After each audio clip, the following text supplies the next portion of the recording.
Hi there, I'm Marcus Hutzel, and in this video I'm going to go over a few reasons why you might want to or should use your Apple Airpods or other earbuds when having an online meeting.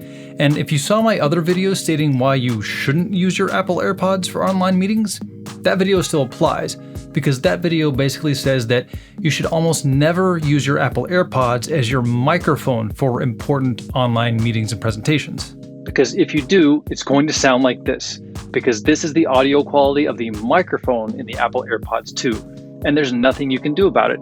And almost all other brands of small earbuds are going to have similar audio quality, which is just not great, because the mic in your AirPods and other earbuds is not meant to capture the entire audio frequency spectrum. They cut out the high frequencies and they cut out the low end frequencies. And this is what you get. However, you may have seen some people wearing their AirPods on the other end of a video call or in a live stream or even in a recorded video, but their voice sounds clean, clear, and like it was recorded on a much better microphone. And I guarantee you that clean, clear, professional sounding voice is not coming from the mic on their AirPods. Those people are definitely using a different mic for their input to that meeting and only using their AirPods to listen to the meeting. And that is a great reason that you should use your AirPods, to listen to the meeting. I'll explain why in just one sec. So as you probably know, every single virtual meeting platform allows you to choose a speaker for your meeting. That is, choosing how you want to hear that meeting. And the meeting platform will list off every device on your computer that it sees as an output or speaker. And of course, they allow you to choose the microphone for that meeting as well. That is, how people hear you on the other end of the call. Again, each meeting platform gives you a list of all the input devices and the output devices. And this is where you would want and should be very specific with your choices, choosing your AirPods for your speaker, but choosing a different microphone for your input to that meeting. For example, I have a Rode VideoMic NTG, this one right here, that I use for all of my virtual calls. So I always choose that for my mic in my meeting platform because it sounds spectacular and it's what I'm using right now. And that way I know the people on the other end are hearing my voice in full, clean, clear audio. And once that's done, I can choose my AirPods for my speaker to hear the meeting in my ears. Now, why would anyone want to do this? Well, one of the reasons that you may want to do this is to cut down on the echo effect or any feedback problems that may occur if you use speakers that sit on your desk or sometimes even your laptop speakers. Think of it this way. If I'm having a virtual meeting and I'm not using my AirPods, let's say I'm using these speakers here for the meeting to come out of, and I'm using this microphone to feed my voice back into the meeting. Well, when someone else is speaking, their voice is going to come out of my speakers, and some of that is going to get caught back into and go into my microphone and back into the meeting. So the other participants may hear a little bit of their own voice back through their own speakers, a little bit of an echo effect.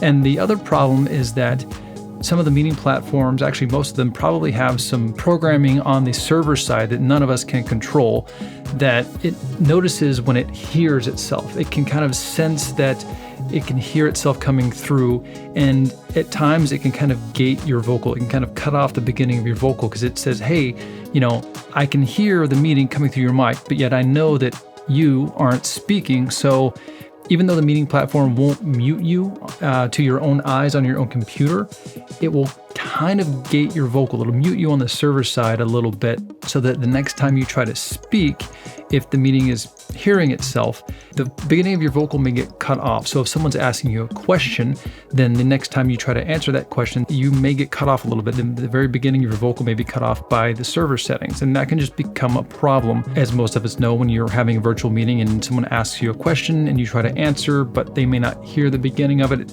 It's most likely kind of cutting off your vocal because it can hear the meeting coming back into itself.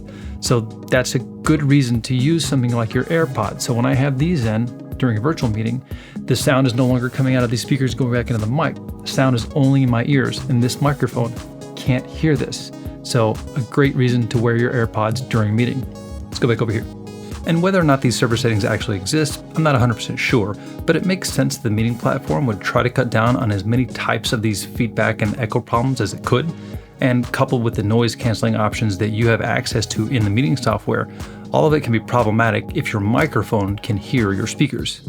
And this works for using any other headphones as well, be it wired headphones, wireless headphones, small or large. As long as the meeting software can see it as an output, then you can use it as your speaker. But keep in mind that using over-the-ear headphones, again, like these, means that you may not be able to hear yourself very well, because these style of headphones are meant to kind of keep out some of the outside sound. And even though you may not think so, most of us need to hear our own voice just a bit when we're speaking. That's why something like the AirPods 2 or the AirPods Pro with the transparency mode turned on are a good option, because AirPods 2, they don't seal your ear canal, so you can still hear your own voice very well. And the AirPods Pro with the transparency mode turned on will also still allow you to hear your own voice. Just keep those things in mind. So using AirPods or any other earbuds or headphones in this fashion may be great for the best audio quality both ways in the meeting, but keep in mind, obviously, that everyone will still see those AirPods in your ear. So you have to make the decision if that's okay for how you look to the meeting.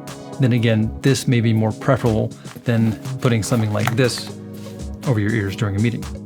So as long as you don't mind being seen with 1 or 2 AirPods in your ears for an online meeting, this is a great way to sound better to the other meeting participants when using the AirPods for your speaker, but using a different and better microphone for your input.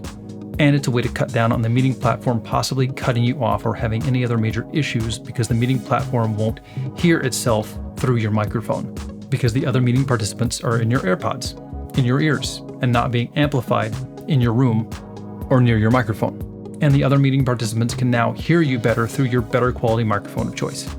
As always, do some testing, make sure you have the proper microphone and speakers selected in your meeting software, and that's it. Good luck. Have fun.